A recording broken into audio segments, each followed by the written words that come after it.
Bangladesh cardiac সোসাইটির ৪৯ সদস্য বিশিষ্ট আহ্বায়ক কমিটি গঠিত হয়েছে। দুপুরে জাতীয় হৃদরোগ ইনস্টিটিউট ও হাসপাতালের কনফারেন্স রুমে এক সভায় এই কমিটি গঠিত হয়।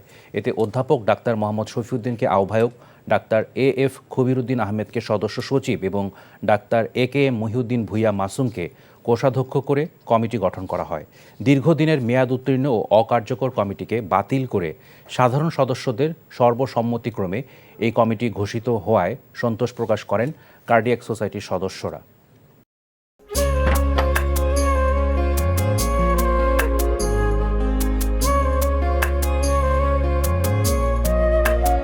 এটা আমাদের ঘর, আমরা দুজন মিলে সবকিছু গোছাবো।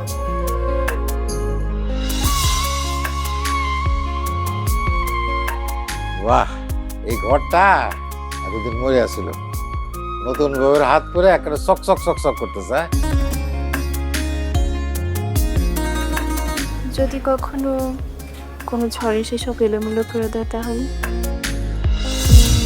আরে তুমি আসছো, তোমার বউয়ের হাতে রান্না খুবই চমৎকার। এলাকাটা ভালো না, একটু সবকিছু চোখে চোখে রাখেন। আমার খাওয়ানিও তোমার কোনো চিন্তা করতে হবে না। এই যে চুড়ি দিয়েছে, শাড়ি দিয়েছে না জিলু, তার কাছে যাও যাও যাও, সরো সরো। পৃথিবীতে মানুষের মানুষের সম্পর্কের বড় সমস্যা কি জানো? ভুল বোঝাবুঝি।